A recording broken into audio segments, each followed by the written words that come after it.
तो ये दोनों एक दूसरे के अपोजिट होते हैं। उसके बाद है पी वैल्यू। तो पी वैल्यू बेसिकली आप स्टैटिस्टिकल इसकी लंबी चौड़ी जैसे मैंने पहले बताया कि कैलकुलेशन होती है, तो इसको हम कंपेयर करते हैं और इसी पी वैल्यू की बेस पे एक होती है टेबल के अंदर पी वैल्यू दी हुई, और एक पी वैल्यू जो है वो हम कैलकुलेशन से जो डाटा हमारे पास आता है उसको कैलकुलेट करते हैं। एक है जैसे ऊपर हमने एरर की बात की है ना, ये एरर की बात की है, actual observe data and estimated data value, यानी एक हमारे पास पहले से एक टेबल वैल्यू मौजूद होती है और एक हमारे पास आती है कैलकुलेशन से, तो इन दोनों को हम कंपेयर करते हैं। तो इसी की बेस पे हम फिर क्या करते हैं, ये हाइपोथेसिस को एक्सेप्ट या रिजेक्ट करते हैं। ठीक है, अगर आपकी कैलकुलेटेड पी वैल्यू 5 से लेस हो तो आप नल हाइपोथेसिस को यानी रिजेक्ट करते हैं और आप कहते हैं कि ये एक रिसर्च या अल्टरनेट हाइपोथेसिस है। और अगर P value calculated more than 5 हो, 5 से ज्यादा हो, तो आप नल हाइपोथेसिस को एक्सेप्ट करते हैं और आप कहते हैं हाँ वाकई दो वेरिएबल्स के दरमियान कोई रिलेशन मौजूद नहीं है। जब आप रिजेक्ट करते हैं तो इसका मतलब ये आप ये कह रहे होते हैं, नल हाइपोथेसिस की रिजेक्शन से मुराद ये है कि वेरिएबल्स के दरमियान रिलेशनशिप मौजूद होता है।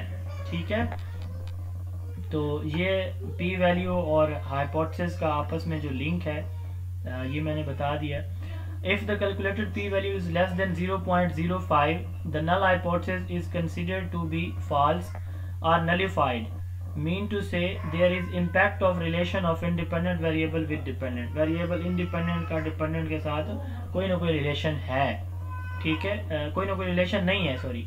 तो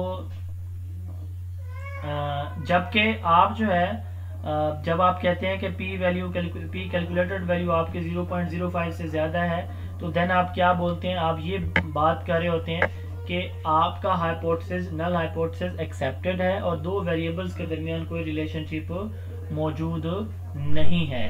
ठीक है, जब आप नल हाइपोथेसिस को रिजेक्ट करते हैं तो आप कहते हैं रिलेशनशिप है, और जब आप नल हाइपोथेसिस को एक्सेप्ट करते हैं तो आप कहते हैं कोई रिलेशनशिप मौजूद नहीं है।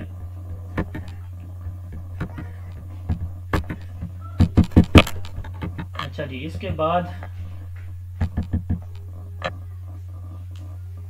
अगला हमारा जो टॉपिक है जी,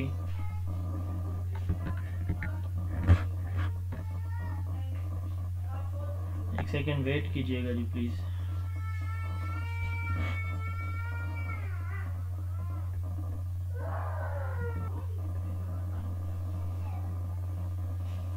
जी स्लाइड शो हो रही है जी, अब स्लाइड नजर आ रही है आप लोगों को? जी सर, हो जी सर।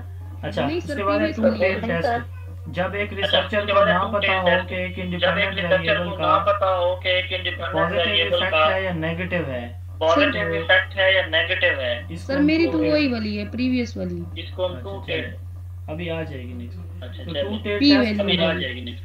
तो टू टेल टेस्ट ये है कि एक रिसर्चर जो स्टडी कर रहा है ना, अब उसको नहीं पता कि इंडिपेंडेंट का डिपेंडेंट के ऊपर पॉजिटिव इफेक्ट है या नेगेटिव, तो ऐसे टेस्ट को हम टू टेल टेस्ट कहते हैं। उसके बाद है टी टेस्ट। तो टी टेस्ट हम दो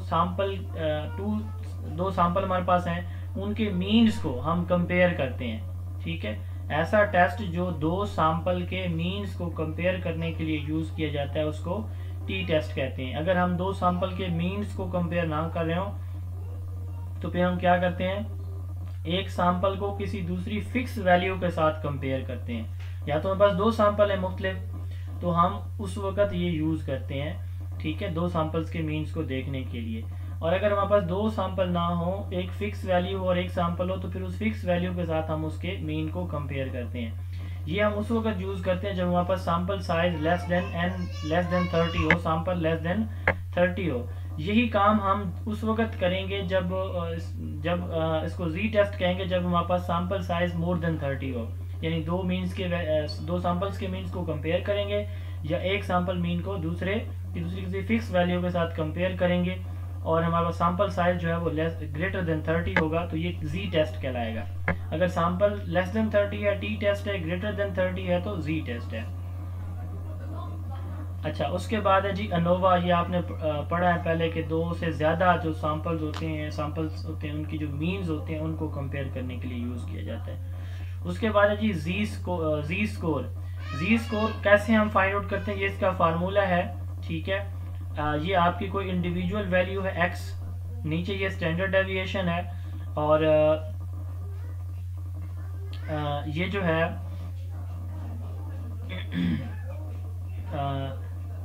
ये आपकी मीन वैल्यू है, सॉरी, ये आपकी कोई फिक्स वैल्यू है या कोई इंडिविजुअल जो आपकी ऑब्जर्वेशन है वो है, और ये आपका स्टैंडर्ड डेविएशन है। तो ये इसका फार्मूला है जी स्कोर का, कि जी स्कोर हम कैसे मालूम करते हैं, सब्सट्रैक्टिंग द मीन वैल्यू, यानी मीन वैल्यू एवरेज वैल्यू को हम जो है किसी इंडिविजुअल के स्कोर से माइनस करते हैं। क्लास में आपने टेस्ट लिया, स्टूडेंट का एवरेज स्कोर आया सपोज 70, ठीक है, 100 में से 100 नंबर का टेस्ट था, तो मेरे आए 87 या मेरे आए 60, तो मीन वैल्यू से इंडिविजुअल वैल्यू जो है वो माइनस होगी और इसको स्टैंडर्ड डेविएशन पे हम डिवाइड करेंगे तो हमारे पास जी स्कोर आता है।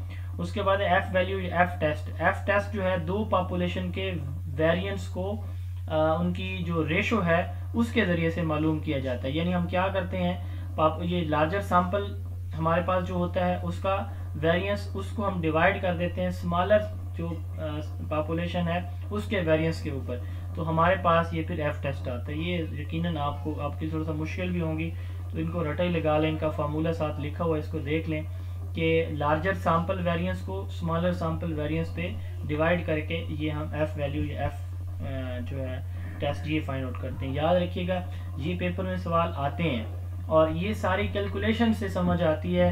मैंने तो स्टार्ट पढ़ी हुई है, थोड़ा बहुत मेरे जहन में स्केच है तो वो मैं बता रहा होता हूँ। आपने जिसने पढ़ी है या एमफिल में पढ़नी है या पढ़ी हुई है या पढ़ेंगे तो फिर शायद ये बेहतर अंदाज में चीज़ें थोड़ा दिमाग में बैठे, अदरवाइज फिर रटा ही लगाना पड़ेगा और ये आपकी मजबूरी है, लगा लीजिएगा। chi-square टेस्ट, जब हमारे पास जो डाटा हो वह कैटेगोरिकल हो, न्यूमेरिकल फॉर्म में ना हो, क्वालिटेटिव डाटा हो, तो उसके लिए फिर हम जो टेस्ट यूज करते हैं वो chi-square कहते हैं। प्री टेस्ट, किसी सैंपल को ट्रीटमेंट देने से पहले जो टेस्ट लिया जाता है उसको प्री टेस्ट कहते हैं। ट्रीटमेंट देने के बाद जो टेस्ट होता है उसको हम पोस्ट टेस्ट कहते हैं। पायलट स्टडी, किसी रिसर्च के स्केल को, इंस्ट्रूमेंट को यूज करने से पहले उसको चेक किया जाना, इसको पायलट स्टडी कहा जाता है। थर्मामीटर एक कंपनी ने बनाया, वो उसको पहले 4-5 मरतबा चेक करेगी कि क्या ये ठीक काम करता है कि नहीं करता है, इसको पायलट टेस्टिंग कहा जाता है, ताकि उसको बड़े पैमाने पे सेल करने से पहले उसकी जो है वो वैलिडिटी इंश्योर हो जाए, ठीक है। तो इसको पायलटिंग या पायलट टेस्टिंग बोला जाता है। उसके बाद जी इफेक्ट कहते हैं चेंज, किसी चीज़ की वजह से किसी दूसरी चीज़ के अंदर जो तब्दीली आती है, ठीक है, चीनी खाने से शुगर बढ़ जाती है, ये चेंज है, change which is result of an action, cause और स्टिमुलस, ठीक है। इफेक्ट साइज क्या है, किसी जो हमारा जो